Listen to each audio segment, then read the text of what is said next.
नमस्कार, आदाब, जय हिंद दोस्तों। स्वागत है आप सभी का आज के मुख्य समाचार में। आगे बढ़ने से पहले हमारे चैनल को लाइक सब्सक्राइब जरूर कर ले और वीडियो को ज़्यादा से ज़्यादा शेयर करें। महाराष्ट्र में अघाड़ी सरकार में आपसी रार छिड़ गई है। 27 जनवरी को कांग्रेस को बड़ा झटका लगा है। दरअसल कांग्रेस पार्टी के मालेगांव के 27 पार्षद शरद पवार की राष्ट्रवादी कांग्रेस पार्टी में शामिल हो गए। सभी पार्षद डिप्टी सीएम अजित पवार की मौजूदगी में एनसीपी में शामिल हुए। इसके साथ ही मालेगांव की मेयर ताहिरा शेख भी पार्टी में शामिल हो गई। उत्तर प्रदेश विधानसभा चुनाव से पहले सरकार और विपक्ष में आरोप प्रत्यारोप का दौर जारी है। समाजवादी पार्टी के सुप्रीमो और राज्य के पूर्व मुख्यमंत्री अखिलेश यादव ने बुधवार को कई मुद्दों को लेकर यूपी की योगी सरकार पर निशाना साधा है। उन्होंने मौजूदा समय को आधी कमाई और दुगनी महंगाई का दौर बताया है। उन्होंने कहा कि मौजूदा सरकार लोगों के लिए केवल मुश्किलें और परेशानियां लगाई है।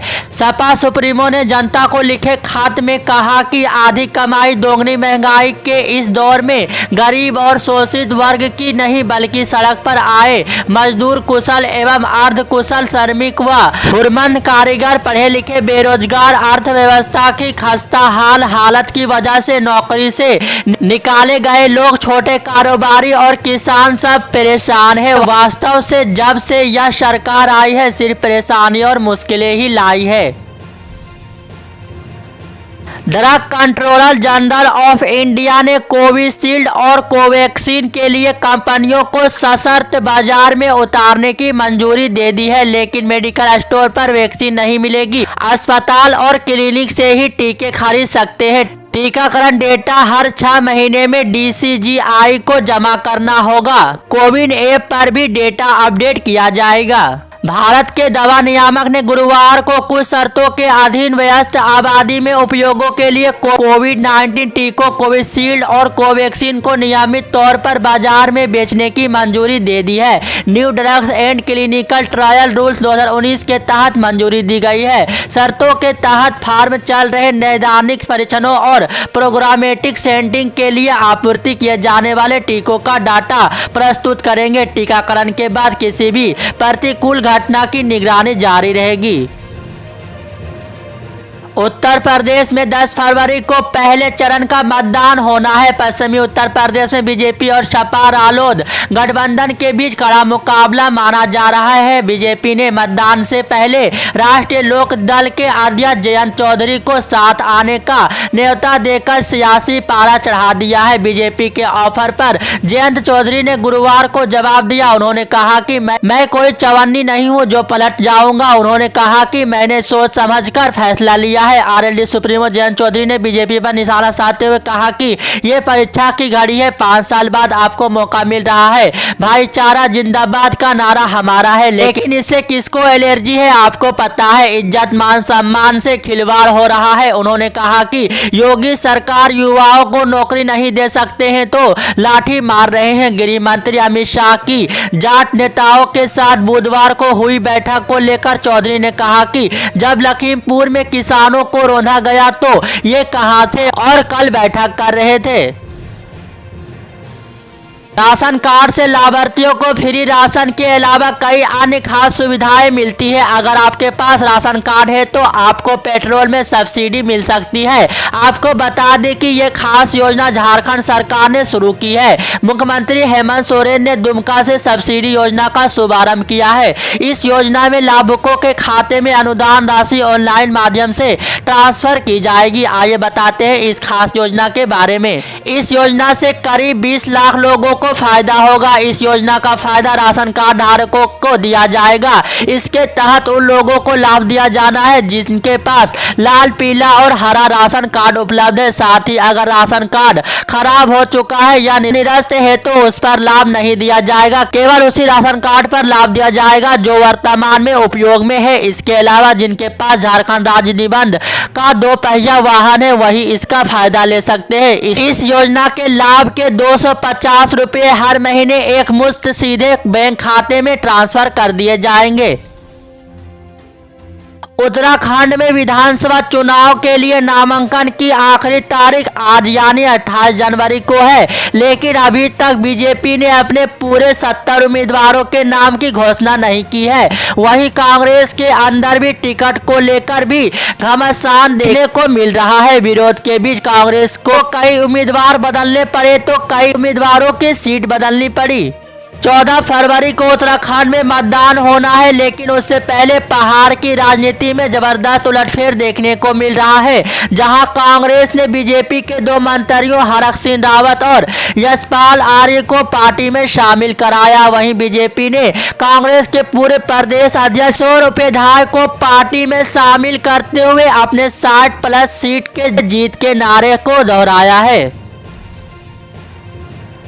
आरआरबी एनटीपीसी रिजल्ट के बाद हाल ही में हुए छात्रों के उग्र प्रदर्शन के मामले में पुलिस ने पटना के खान सर समेत कई कोचिंग संस्था के मालिकों के खिलाफ केस दर्ज किया है। पुलिस के मुताबिक खान सर के अलावा कई कोचिंग संस्था के मालिक ने छात्रों को भड़काने का काम किया है। इसी बीच बिहार के पूर्व मुख्यमंत्री जीतन राम मांझी ने इन उम्मीदवारों और खान सर का समर्थन किया है। उन्होंने ट्वीट किया, संविधान में हिंसा और तोड़फोड़ का अधिकार किसी को नहीं। वैसे अब वक्त आ गया है जब सरकार रोजगार के विषय में बात करे, नहीं तो हालात इससे भी भयानक उत्पन्न हो सकते हैं। आरआरबी एनटीपीसी उपद्रव के नाम पर खान सर सहित शिक्षकों पर किए गए मुकदमे इस अघोषित युवा आंदोलन को और भी ज्यादा भड़का सकता है। बता दें कि खान सर एक टीचर है जो जनरल एसटीजीज की कोचिंग देते हैं। उनका एक यूट्यूब चैनल है जिसमें भी उनका नाम खान सर ही लिखा है। यूट्यूब चैनल पर पटना का नाम दर्ज है। यूट्यूब पर उनके 1.45 करोड़ सब्सक्राइबर है।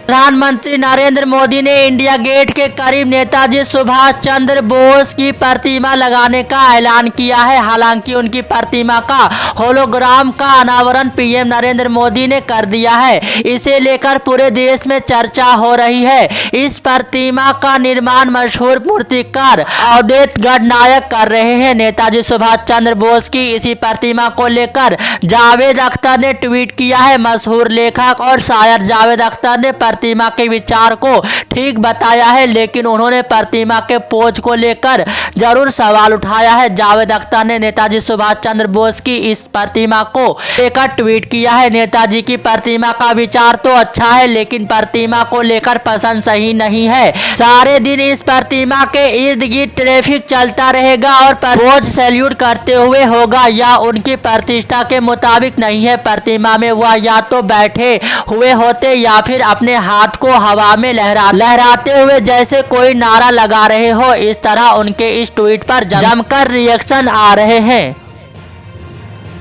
भारतीय जनता पार्टी ने गोवा विधानसभा चुनाव के लिए 6 और उम्मीदवारों के नामों की घोषणा कर दी है। इससे पहले पार्टी ने 34 उम्मीदवारों की घोषणा कर दी थी।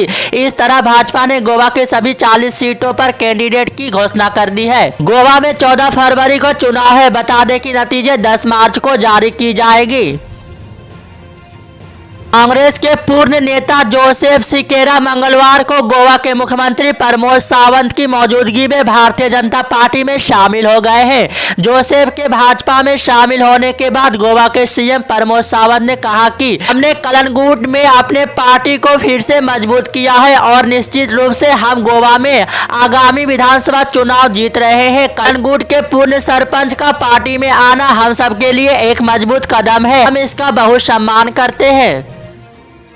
गोवा विधानसभा का चुनाव अब नजदीक आ चुका है। ऐसे में पार्टी लगातार उम्मीदवारों की घोषणा करने में जुटी हुई है। गोवा इलेक्शन इस बार काफी दिलचस्प नजर आ रहा है। कांग्रेस, बीजेपी के अलावा आम आदमी पार्टी और टीएमसी भी पूरे दमखम के साथ चुनाव में जुटी हुई है। इस बीच 10 साल बाद एनसीपी छोड़कर कांग्रेस में शामिल हुए पूर्व पर्यटन मंत्री फ्रांसिस्को मिकी पाचेको फिर से एनसीपी में लौट आए हैं। पाचेको कांग्रेस का टिकट नहीं मिलने से नाराज थे, जिसके बाद उन्होंने फिर से अपनी पुरानी में पार्टी का दामन थाम लिया। दरअसल कांग्रेस ने उनका बिना उलीम से टिकट काट दिया था, जिसके बाद पाचेको ने कहा था कि वह राकांपा की ओर से स्वयं सीट से चुनाव लड़ेंगे। इसी के साथ पाचेको ने गोवा को नष्ट करने और लोगों को गुमराह करने के लिए कांग्रेस को दोषी ठहराया। उन्होंने यह भी कहा कि गोवा में बीजेपी का विकास पूर्व सीएम दिगंबर कामत और पूर्व बिजली मंत्री एलेक्सो सिकेरा की वजह से हुआ है। इसी तरह की छोटी बड़ी खबरों को जानने के लिए हमारे चैनल से जुड़े रहे। तब तक के लिए जय हिंद।